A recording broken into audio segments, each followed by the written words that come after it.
Today we're going to go over the home buying process in Connecticut, and I'm going to give you access to the home buying checklist. Hey, welcome back to the channel. My name is Charlie Vinci. I'm a Fairfield County realtor, and I help buyers relocate to the area, and I help sellers net the most money possible. You can search all Connecticut real estate at my site right here. Let's get right to it. So the first thing that we have our buyers do is list all of their criteria out.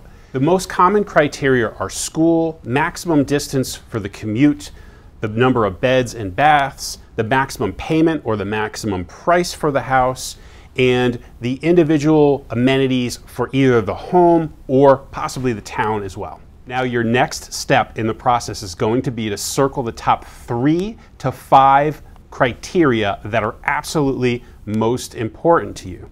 Right, so the next step is going to be to call your agent and share your full list of criteria and let them know your top 3 to 5. What that's going to do when clients call me and they share their list is I can listen, I can ask questions, and I can help them focus on certain areas that are going to meet their criteria best.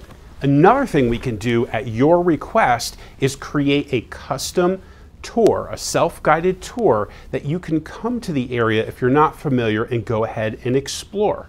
While you're exploring the areas to find the best fit, you're also going to want to start moving forward in the mortgage pre-approval process. This is super important to have ready because if you walk into that home, and sometimes it could be the first, second, third home you see, if it's perfect and you're not ready, you are going to lose that home.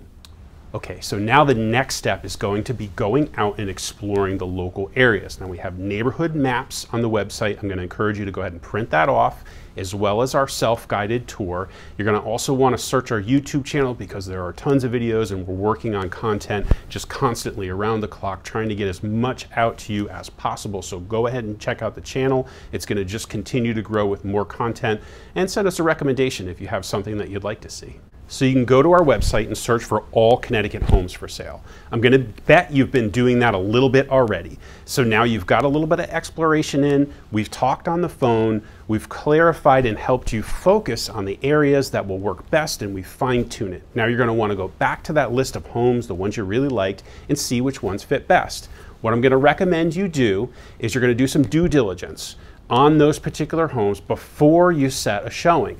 I can tell you that this will save you a whole lot of frustration and time. What you're going to do is you're going to go over to Google Maps, you're going to enter the address, you're going to change it from map view to satellite view, and you're going to zoom in.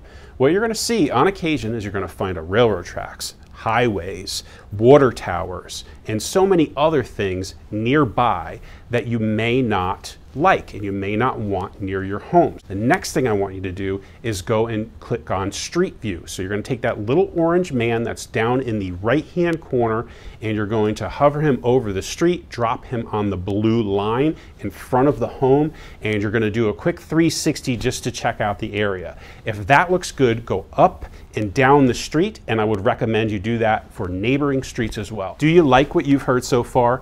Could you please do me a favor, go down and click the like button. It really helps us with YouTube's algorithm, and it helps us get more content out to you.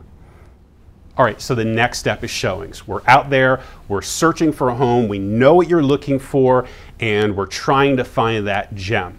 While we're on site, what we need to do, and if you shop with me, you'll notice that I'm looking around and my eyes are going to the ceiling and the floor. I'm looking all over the place. I'm looking for things that you might not notice.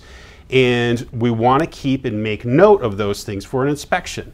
If you see something that concerns you, is there a crack in the ceiling? Is that settling?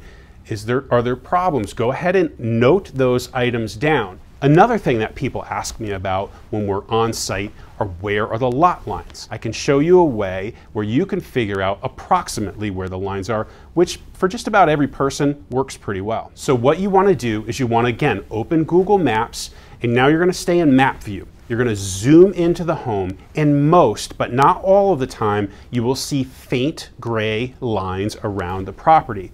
There's also a little blue dot indicating your location on the property. what you can do is you can walk towards those gray lines and that blue dot will hover over the gray line. When you're over the gray line, you know you're approximately on the lot line. Now there is some variance with the satellites. This is not perfect, but it will give you a really good idea. Okay, so now let's assume you've found a great house. What's next? Most people are going to want to go ahead and search the sex offender registry and make sure there's not someone nearby the house on the list. Another thing you're going to do is you're going to Google the address. So you're going to enter the address into Google. You're going to go many pages in because a lot of the first pages are going to be the listing pages, right? The advertisements for the home. Keep going and see what you find. You're also going to want to review the building disclosures if they're available. They're not always, but most of the time you can get the building disclosure on the property and see what the seller says may have been an issue in the past. And of course, if there's anything that's a red flag, you're going to want to ask some questions about that. It's a good idea at this point, if you haven't already, to go ahead and check the crime rates in the area. And if schools are on your list, obviously you're going to want to check what schools that particular home goes to, and then you're going to want to check the ratings as well. Alrighty, your next step is to make a strong offer. There's a lot of components to a strong offer. I'm going to give you some of the most important. Next step is that pre-approval letter from a local bank. We're going to submit that with your offer. And then in addition to the written offer itself, which says how much you're going to pay, how much you're going to put down, when you'll have your inspections by, when the loan will be completed by, and when you'll close on the property. And last but not least, you'll submit a check for 1% of the offer price. And if the offer is accepted, that 1% goes towards your down payment. If not, you get the 1% check back. Alrighty, so now we've got an accepted offer. What's our next step? We are going to go to inspections. You're going to have an opportunity to inspect the house. You typically have 10 or less days to get your inspections done. A typical home takes about 2 to 3 hours, but when we're dealing with estates, it could be an all-day event with multiple contractors. All right, now inspections are complete. Everything looks good. Now you're going to go to your lawyer's office, you're going to sign the contract, and you're going to give him the remainder of your deposit. Side note, there are many different towns in Connecticut, and they all do things a little bit differently. The next step is the mortgage process. The contract is now signed. The whole mortgage process typically takes 4 weeks after the contract is signed. I've left a link for you down below in the description, which will lead you to the page on my website with this buyer checklist. Go ahead and grab that, use it, give us a call, talk to us about your criteria, and we will help you narrow down and focus on the best places for you. I hope you found this information helpful.